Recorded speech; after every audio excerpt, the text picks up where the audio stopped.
मैं फिर से कहता हूं सीता, ट्रस्ट का एक नया पैसा आप लोगों को नहीं मिलेगा। ट्रस्ट का पैसा ट्रस्ट में ही रहेगा। वो इसलिए क्योंकि जनार्दन अभी तक जिंदा है। उनके जिंदा रहने से क्या फर्क पड़ता है? पड़ता है, बहुत फर्क पड़ता है सीता। क्या है कि तुम अनपढ़ हो। हाँ, अगर पढ़ी लिखी होती ना तो ये पढ़ पाती कि उस ट्रस्ट में एक सब क्लॉज भी है। क्या है कि ट्रस्टीज को अगर शक हो जाए कि ट्रस्ट का पैसा मोहन और गौरी के बजाय किसी और पे, मतलब जनार्दन पे खर्च किया जा रहा है, तो ट्रस्टी उस रकम को रोक सकते हैं। लेकिन ये पैसा जनार्दन को क्यों मिलेगा? ये जनार्दन इन बच्चों का बाप है। तुम अच्छी तरह से जानते हो ये रिश्ता तुमने खत्म किया है। धोखे से हम दोनों को हमेशा हमेशा के लिए जुदा किया। आज जनार्दन की दूसरी पत्नी है, उनके बच्चे हैं। आज अगर वो इन बच्चों के बाप है तो सिर्फ नाम के। क्या सीता, जनार्दन अगर सिर्फ नाम का ही बाप होता तो मोहन तुम्हें इस हालत में छोड़ के बंबई थोड़ी चले जाता अपने बाप की सेवा करने। वो यहाँ पे रुक के तुम्हारी सेवा करता।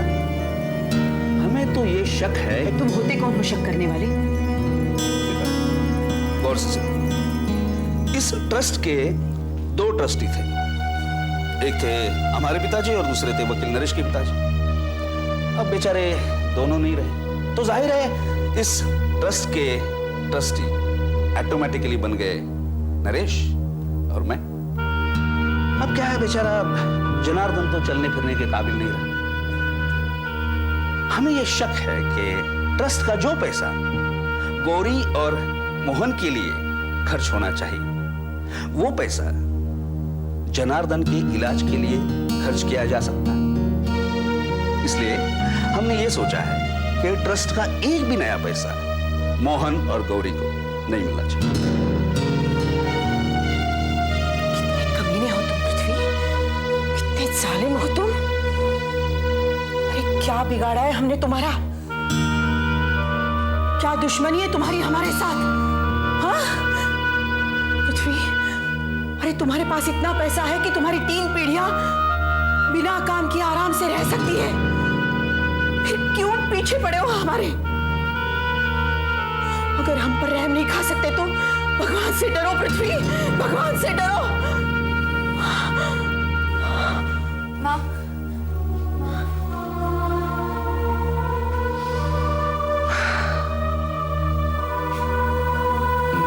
आप यहाँ से चले जाइए। डॉक्टर चाचा ने माँ को आराम करने के लिए कहा है। ठीक। सीता, अगर तुम वाकई वो 25 लाख रुपया चाहती हो ना तो सिर्फ एक ही तरीका है। भगवान से प्रार्थना करो कि जल्द से जल्द वो जनार्दन को इस दुनिया से उठा दे।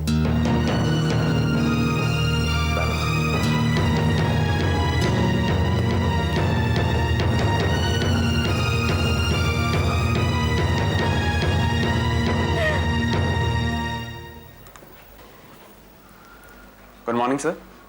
बोलो संजय, क्या बात है? सर, ये मेरे दोस्त मोहन का बायोडाटा है। आप सर प्लीज देख के बताइए ना कि इसे यहाँ जॉब मिलेगी। Thank you sir.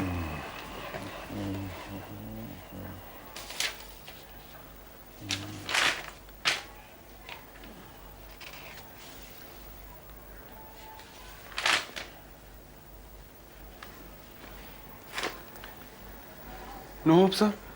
नहीं नहीं, ऐसी बात नहीं है। मैं देख रहा था कि तुम्हारा दोस्त इतना ब्रिलियंट, एक्सपीरियंस्ड, इंटेलिजेंट है। बैठो Sanjay. Thank you sir. Sir, आपने ऐसा क्यों कहा? क्या मेरा दोस्त ऐसा नहीं हो सकता? नहीं नहीं, ऐसी बात नहीं है। बात यह है कि तुम जैसे आदमी के दोस्त कम और खुशामदी ज्यादा होते हैं, और इस आदमी का बायोडाटा देख के ऐसा नहीं लगता है कि यह खुशामदी है। इसे इंटरव्यू के लिए कब भेज सकते हो? जवाब कहें सर? तो फिर जल्दी भेज दो ना। इस वक्त एक जॉब खाली भी है, और अगर इंटरव्यू ठीक हो गया तो उसे जॉब मिल सकती है। Thank you so much sir. You are welcome. Bye bye.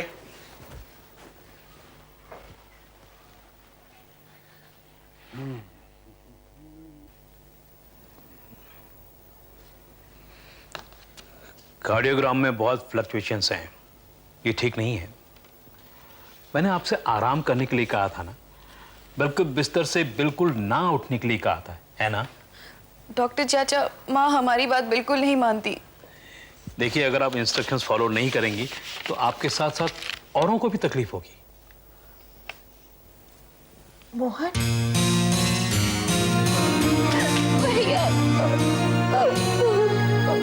बस हुआ।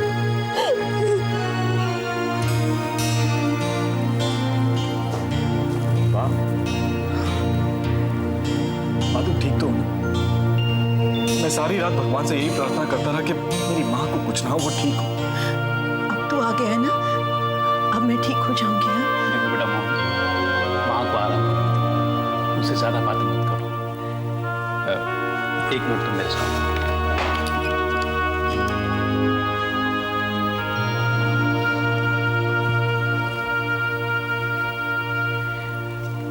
देखो बेटा मोहन, ये तो तुम्हारे माँ की तबीयत ठीक नहीं है, लेकिन वो ठीक हो सकती है।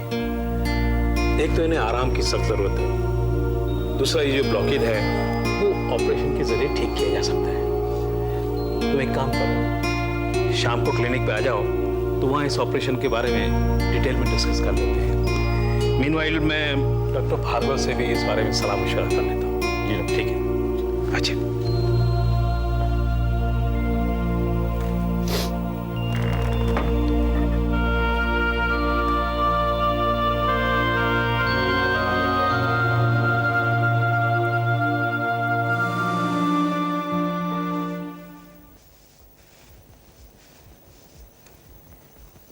आप सीता दीदी के घर गए थे? हाँ, क्यों? कहीं आने जाने के लिए मुझे तुमसे इजाजत लेनी पड़ेगी क्या? आप जानते हैं, आपकी वजह से उन्हें दिल का दौरा पड़ा है। क्या जरूरत थी उन्हें डराने धमकाने की? क्या चाहते हैं आप कि वो मर जाए? अरे किसी का जीना मरना मेरे हाथ में थोड़ी ना। आप तो किसी को मारने की ही सोच सकते हैं, किसी के बारे में अच्छा नहीं सोच सकते, और ना ही आपको ये अच्छा लगता है कि कोई और भी चैन से जिए। अब तो आप जैसे कमीने और घटिया आदमी को अपना पति कहते हुए भी मुझे शर्म आती है। ठीक है, ले लो मुझसे तलाक और दफा हो जाओ इस घर से। ये घर मेरा है, मैं कहीं नहीं जाऊंगी, मैं यही रहूंगी, आप चाहे या ना चाहे। तुम बहुत बोल रही हो लक्ष्मी, एक लफ्ज भी अपने मुंह से निकाला ना तो मुंह तोड़ दूंगा। इसके सिवा आप कर ही क्या सकते हैं? बहन पर जुल्म ढाना, बीवी को मारना, यही तो मर्दानगी रह गई है आपकी। जेठानी जी, अब क्यों बात को बढ़ा रही हैं? जो बात तुमसे शुरू हुई है वो बढ़ेगी नहीं तो और क्या होगा? लो, अब मैंने क्या किया है? आज के बाद तुम ना ही सीता दीदी के घर के किसी बात में दखल दोगी और ना ही इस घर के किसी बात में। क्यों? क्या मैं इस घर की कुछ नहीं लगती? कुछ नहीं लगती मैं इस घर की? लगती हो ना, बिल्कुल लगती हो। इनके भाई की विधवा हो, इनकी बेटी के बराबर हो, और इसीलिए मैं ये कह रही हूं कि जो भी तुम्हारा रिश्ता है उसके अंदर रहो। अगर अपनी सीमा से बाहर निकलने की कोशिश की ना तो धक्के मार मार कर बाहर निकाल दूंगी। देखो लक्ष्मी, अपनी सीमा से दुलारी नहीं बल्कि तुम बाहर निकल रहे हो, और इसकी वजह यह है कि काफी दिनों से तुम्हारी पिटाई नहीं। तो अब मैं तुम्हें याद दिलाऊं कि तुम्हारी सीमा क्या है, तुम्हारी हद क्या है। पिताजी, खबरदार जो मां पर हाथ उठाए।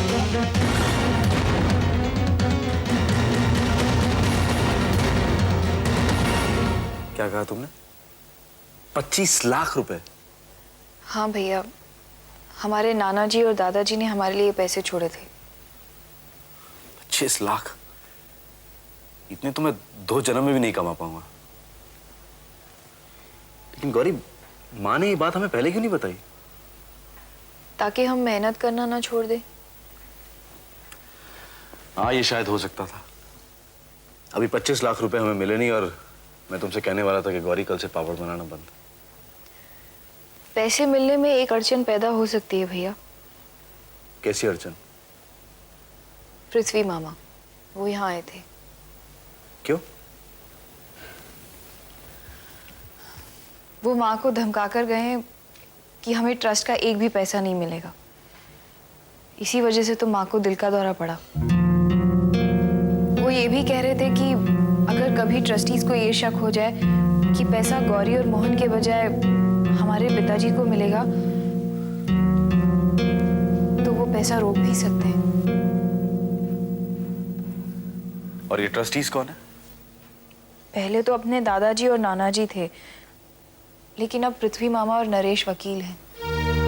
अच्छा, इसीलिए मामा अपनी गंदी हरकतों पर उतरा है। लेकिन मैं ये सब नहीं होने दूंगा। गौरी, ये पैसा लेने से हमें कोई नहीं रोक सकता, समझी?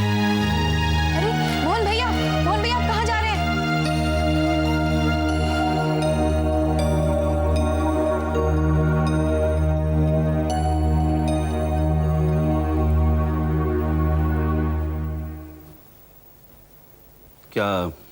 क्या कहा तुमने?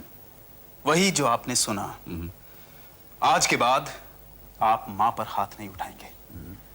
आखिर क्या कसूर किया है मां ने? सिर्फ इतना ही तो कहा है कि मैं एक घटिया आदमी हूँ, कमीना आदमी हूँ। ये तुम्हारी माँ का कोई कसूर नहीं है ना? जब आपकी हरकतें ही ऐसी हैं तो बेचारी क्या कहेगी आपसे? ओह, मेरी समझ में नहीं आता कि आप सीता बुआ के पीछे क्यों पड़े हुए हैं। उन्हें चैन से रहने दो ना। आखिर इंसानियत और शराफत नाम की भी कोई चीज होती है, या आप अपनी दौलत के नशे में चूर होकर इंसानियत और शराफत का नाम तक भूल चुके हैं? ये सब तुम मुझे आज इसलिए सिखा रहे हो क्योंकि हमारी शादी दादा से हो चुकी। लेकिन ये शादी करने के लिए तुमने क्या कुछ नहीं किया था, वो सब भूल गए? तुम रोए थे मेरे सामने, गिड़गिड़ाए थे। उस मोहन को उसकी स्कूल वाली नौकरी से निकलवाने के लिए तुमने मुझे मजबूर किया था। उसे इस घर से तो क्या, इस शहर से भी निकलवाने के लिए मुझे मजबूर किया था। सब भूल गए तुम? उस वक्त तुम्हारी ये ईमानदारी, सच्चाई कहाँ गई थी मेरे बेटे? हैं? कहाँ गई थी? याद रख, आइंदा अगर मेरे साथ इस तरह सर उठा के बात करने की कोशिश भी की ना, तो तुझे और तेरी बीवी को इस घर से बाहर निकाल दूंगा मैं। हाँ, तब जाके तुझे कहीं आटे दाल का भाव मालूम पड़ेगा। धनराज, तुझ जैसे आदमी को चपरासी की नौकरी तक नहीं देगा कोई, और एक निकम्मे आदमी की तरह वो लाला के घर में उसका घर जमाई बन के रहना पड़ेगा तुझे, और इसके इशारों पर चलना पड़ेगा, समझा तू? देख क्या रहा है? जा, दफा हो जा यहाँ से।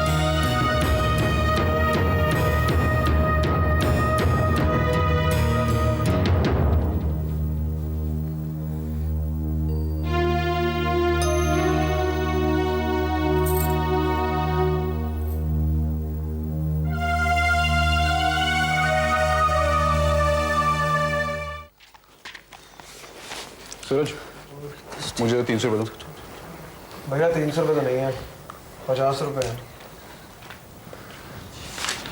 धीरज, तुम तो पैसे खर्च ही नहीं करते हो। मुझे 300 रुपये दो, मैं तुम्हें अगले महीने वापस कर दूंगा। 300 रुपये? सॉरी, मेरे पास पैसे नहीं है भैया। पैसे नहीं है? कहाँ गए? गए कहीं नहीं। तो फिर? मैं आपको फजूल खर्ची के लिए पैसे नहीं दे सकता, दैट्स इट। फिजूल खर्ची क्या मतलब? और नहीं तो क्या, आप पैसों का करोगे भी क्या? किसी बार में जाओगे, शराब पियोगे, किसी लड़की पर आप पैसे। शराब? तुम भूल रहे हो अपने बड़े भाई से कैसे बात करते हैं। Oh, is it? By the way भैया, आप भी तो अपने बड़े भाई के साथ इसी तरह से बात करते हो। बड़ा भाई? मेरा बड़ा भाई कौन है? मोहन भैया। अच्छा, अब समझ में आया कि तुम दोनों का रुख मेरी तरफ से क्यों बदल गया। मोहन की वजह से। वो तुम दोनों को मेरे खिलाफ भड़का रहा है। एक्सक्यूज मी भैया, मोहन भैया हमेशा आपकी तारीफ ही करते हैं। मालूम है, बहुत तारीफ करते हैं। मैं शराब पीता हूँ, लड़कियों के साथ घूमता हूँ, फिजूल पैसे खर्च करता हूँ, बहुत तारीफ करते हैं, मालूम है। ये गलत तो नहीं है ना? अगर मोहन भैया हमें बार से बचाकर नहीं लाते तो हमारा क्या हाल होता? इसका मतलब तो ये हुआ ना कि उन्होंने जो हम पर एहसान किया है, आप उसे एहसान मानने से इनकार कर रहे हैं। मैं तो मोहन को भाई नहीं मानता, ना वो मेरा भाई है और ना मुझे उसकी तारीफें सुनने का कोई शौक है, समझे?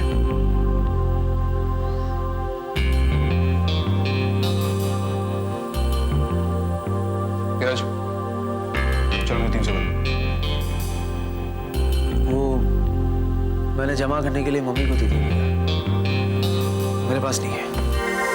ये भी एक वजह है कि मैं मोहन को अपना भाई नहीं मान सकता। वो जब से यहाँ पर आया है, मेरे खिलाफ तुम दोनों को भड़का रहा है। भैया, ये आपका वहम है कि हम आपके खिलाफ हैं। हम तो सिर्फ इतना चाहते हैं कि आप अपनी बुरी आदतों को छोड़ दें। अच्छा, तो तुम ये समझते हो कि अगर तुम लोग मुझे पैसे नहीं दोगे तो मेरी बुरी आदतें छूट जाएंगी। एक बात कहूं, मुझे तुम्हारी पैसों की कोई जरूरत नहीं। इनफैक्ट मुझे तुम लोगों की भी कोई जरूरत नहीं। आज के बाद तुम मोहन भैया को अपना भाई समझना, मुझे नहीं। पूरा भैया खबरदार, तो आज के बाद मुझे भाई कहा दो। आज के बाद मेरा और तुम्हारा कोई रिश्ता नहीं है। भैया,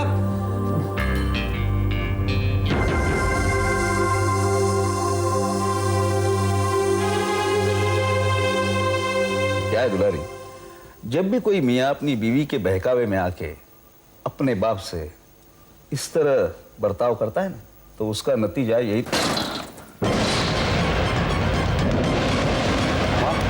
क्यों गए थे? अरे इस जालिम को तो मैं कब का मार डालूंगा, लेकिन मैंने अपनी माँ को वचन दिया है कि मैं उसके भाई पर हाथ नहीं उठाऊंगा। लेकिन अब अगर तुमने मेरी बात सुनकर भी अनसुनी कर दी ना, तो मैं वो वचन भी भूल जाऊंगा और सचमुच तुम्हारी जान ले लूंगा मामा। देखो मोहन, तुम जब भी यहाँ आते हो ना तो गुंडागर्दी पे उतर आते हो। तुम्हें पता है मैंने आज तक तुम्हारे खिलाफ पुलिस में कंप्लेंट क्यों नहीं की? क्योंकि तुम मेरे बहन के इकलौते बेटे हो। अगर पुलिस ने तुम्हें जेल के अंदर कर दिया और इस बात का अगर सीता को पता चला ना, तो इस सदमे से ही वो दम तोड़ देगी। अपनी बहन को मारने के सारे तरीके तो आजमा रहे हो तुम मामा।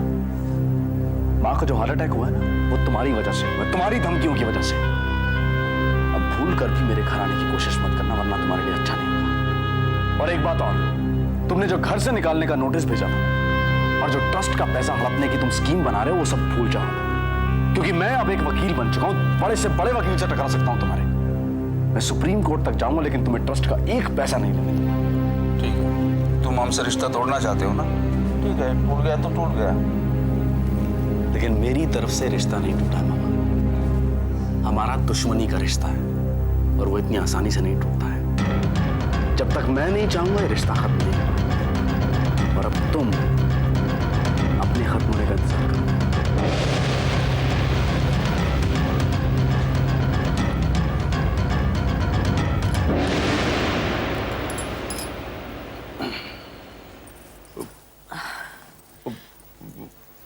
क्या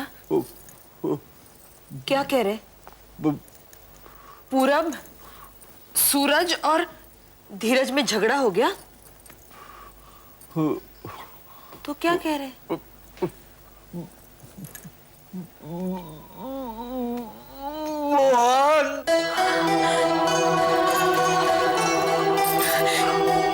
आपने मोहन बोला? आप बोल सकते, फिर से बोलिए एक बार, फिर से एक बार बोलिए ना।